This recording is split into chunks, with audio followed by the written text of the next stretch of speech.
Yang ke-33, hadis-hadis yang menyebutkan bulan-bulan atau hari-hari tertentu seperti hari Selasa atau hari Rabu dan lain-lain sebagai bulan atau hari nahas adalah falsu semuanya.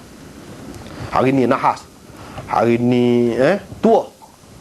Tu tuah nahas itu bukan kita, bukan kita. Hak tu Syiah pakai hak tu. Bulan ni nahas, hari ni nahas. Tak ada, kita tak ada. Semua molek belaka. Bulan Safar al-khair. Jalan ni waktu-waktu mulakan perjalanan musafir lah ke mana? Tak apa, bila-bila pun boleh. Betulkah ada hadis Nabi SAW mana menyatakan bila Nabi nak musafir dia ambil awal-awal pagi? Ada. Ada hak tu. Dia nak pergi perang, kalau dia nak gitu gini tu ada hak tu. Tu secara umum lah. Tidak kerana kelebihan hari itu. Sesuai dengan keadaan lah. Kita nak sejuk misalnya. Kalau ni sampai ni jelah tengah malam sejuk, sedap, bawa kereta jalan lega, walaupun tak ada hadis pun tak apa. Kita kena faham gitu hadis Nabi SAW ni. Dia cari sebab-sebab yang munasabah. Kalau dia keluar pagi pun munasabah, nak sejuk. Kalau tengah hari panas, gitu. Bukan kerana kelebihan hari itu ataupun tak pergi hari itu kerana nahas. Ada pun hari Jumaat tu dia tak boleh pergi jalan, takut kita nak lari daripada sembahyang Jumaat tu. Ada kelebihan tu. Tapi kalau tak ada dah kapal terbang, kecuali pada masa tu, nak lah ke mana? Tak apa. Dalam ni pisah kita cari. Kalau nak jalan cari, dekat-dekat dah Jumaat tu. Hak lagu tu, hak tak bolehnya.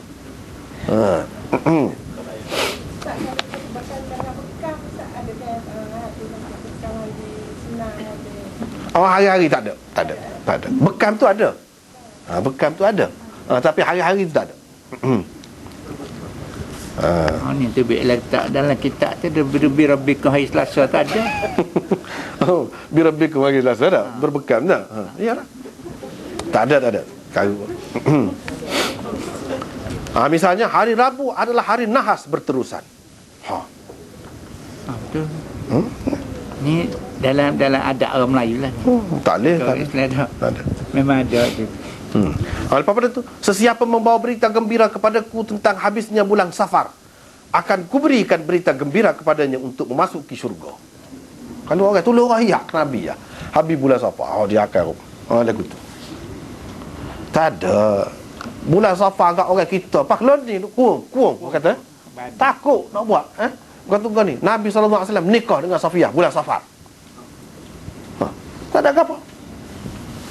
Nikah dengan orang tu je tak cara apa bulan-bulan ni.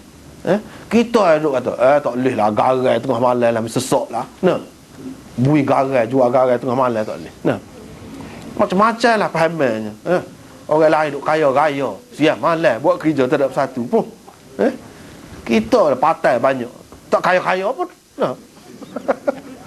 Tak kaya-kaya pun, patai jangan kira lah nak kaya. Duk pakai hak mengaru. Yang ke-34, hadis-hadis yang memuji atau mencela orang-orang yang dikasih atau papak atau kontot adalah maudhu' semuanya. Tak sah lah. Tak ada.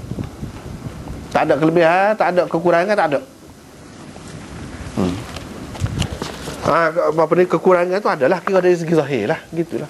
Kekurangan di sisi Allah tak ada. Kekurangan dari segi dunia ni ialah mungkinlah ada. Dan muka tak boleh anak kau gapo kau, kita kata tu bab lain tu. Tapi kekurangan di sisi Allah kerana tu tak ada. Kalau ada hadis karut semuanya. Ni hadisnya lah. Jika hadis maudhu' ni, jika Allah mengetahui ada kebaikan pada orang-orang yang dikasih, niscaya dikeluarkannya dari sulbi-sulbi mereka zuriat yang menyembah Allah. Tetapi Allah telah pun mengetahui bahawa tidak ada sebarang kebaikan pada mereka. Kerana itu dia menjadikan mereka papak.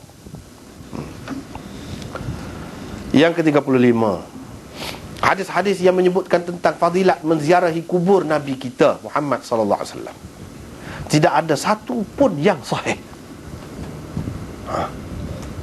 Ia sama ada dhaif atau maudhu' sahaja. Paling tinggi pun dhaif. Engkau mau benar orang nak pergi, maka pergi ziarah lah. Pasal kelebihan.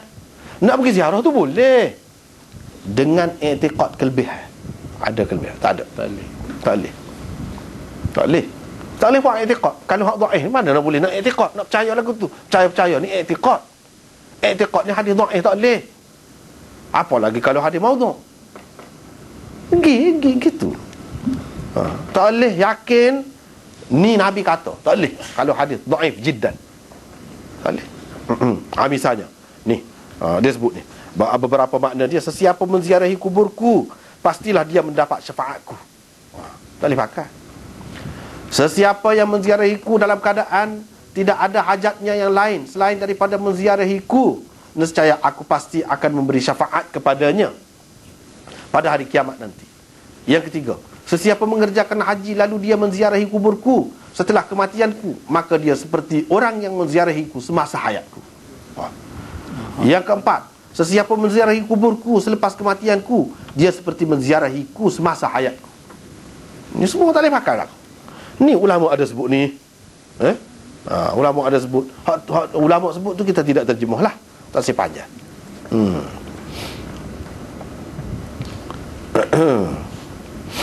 Tidak sahih. Tak ada. Yang ke-36, terdapat bukti-bukti dari dalam ataupun dari luar sesuatu riwayat atau hadis yang menunjukkan kepalsuannya. Seperti apa yang dapat anda lihat di dalam riwayat Abu Daud dan Tirmizi ini. Setengah-setengah orang kita kalau kata Abu Daud kat Sunan Sittah kan, tak boleh nak take lah. Tidak gitu. Tak kena tu. Misalnya hadis ni, khilafah nubuwah, yang akan berterusan selama 30 tahun. Kemudian Allah akan memberikan kerajaan kepada sesiapa yang dikehendakinya. Sa'id berkata, Safinah berkata kepadaku, kiralah zaman pemerintahan Abu Bakar, iaitu 2 tahun. Zaman pemerintahan Umar 10 tahun, Uthman 12 tahun, dan zaman pemerintahan Ali sekian-sekian tahun. Sa'id berkata, aku pun berkata kepada Safinah, sesungguhnya mereka mendakwa bahawa Ali bukan khalifah. Safinah terus menjawab, dustalah dubur anak-anak perempuan biru. Maksudnya anak-anak Marwan. Itu dalam riwayat Sunan Abi Daud. Dalam Tirmizi pula disebut, khilafah dalam umatku akan berterusan selama 30 tahun. Kemudian akan lahir mulk sesudah itu. Perawi berkata, kemudian Safinah berkata kepadaku, kirakan khilafah Abu Bakar, khilafah Umar, dan khilafah Uthman. Kemudian beliau berkata, kirakan juga khilafah Ali. Kami pun mengira, maka kami dapati 30 tahun. Sa'id berkata, aku pun berkata kepadanya, yakni Safinah, sesungguhnya Bani Umayyah mendakwa khilafah berada pada mereka. Safinah menjawab, mereka dusta, bahkan mereka adalah antara raja-raja yang terjahat. Ini ada dalam Abu Daud dan dalam Tirmizi. Tak boleh pakai ni. Tak boleh pakai. Sebab apa? Dia banyak ni. Kalau nak kira mengikut kaedah dirayah, dari segi riwayat pun tak boleh hadis ni. Dari segi kaedah dirayahnya banyak perkara. Satu, riwayat yang menyebutkan sumpah terhadap mana-mana keturunan. Tak ada. Nabi tak ada sumpah lagu tu. Maki mana-mana keturunan. Tak ada. Kalau tadi ada dah sebut sebahagiannya. Tak ada. Yang keduanya ni, hadis ni diriwayatkan oleh Safinah. Safinah ni sahabat Nabi. Safinah ni sahabat Nabi. Siapa dia lagi yang riwayat hadis ni? Siapa dia? Cuba ya. Tak ada. Termasuk dalam kaedah tadi. Peristiwa penting ni, pemerintahan Islam, sistem pemerintahan Islam, tiba-tiba seorang yang menentukan. Padahal sahabat Nabi ramai ni. Apa seorang? Dua. Bercanggah dengan kaedah ni, usul. Yang ketiganya Safinah ni, dia sahabat Nabi. Dah lepas pada Sayyidina Hasan, lepas pada Sayyidina Ali tu, dia bai'ah kepada Sayyidina Hasan. Lepas pada tu bai'ah kepada Sayyidina Muawiyah. Dia ada kan? Dia sendiri tak bai'ah kepada Muawiyah. Dia bai'ah. Dia tak mati lagi pada ketika tu. Lewat lagi mati. Dah kalau dia tahu dah dia ni meriwayatkan hadis ni, betul lah dia yang meriwayatkan hadis ni, macam mana pula dia bai'ah kepada raja, sejahat-jahat raja, kepada orang yang mengubah sistem khilafah kepada sistem beraja? Lagu mana? Dia sendiri tak betul lah. Takkanlah lagu tu. Sayyidina Hasan, anak Sayyidina Ali pun bai'ah juga dengan Sayyidina Muawiyah. Tak ada siapa-siapa kata pun apa. Kalaulah dia tahu ini tak betul, ni mengubah sistem yang pernah diperkenalkan oleh datuk dia, apa dia bai'ah kepada Muawiyah? Menunjukkan tak ada ni semua ni. Kalau ada, mesti dia pegang ni. Mesti dia rayak. Kita tak saya bai'ah sebab apa? Ni, Nabi dah kata dah. Lepas pada 30 tahun tak boleh harap. Pemerintah tak betul berlaku. Jadi pemerintah Islam sekat 30 tahun. Apa tu?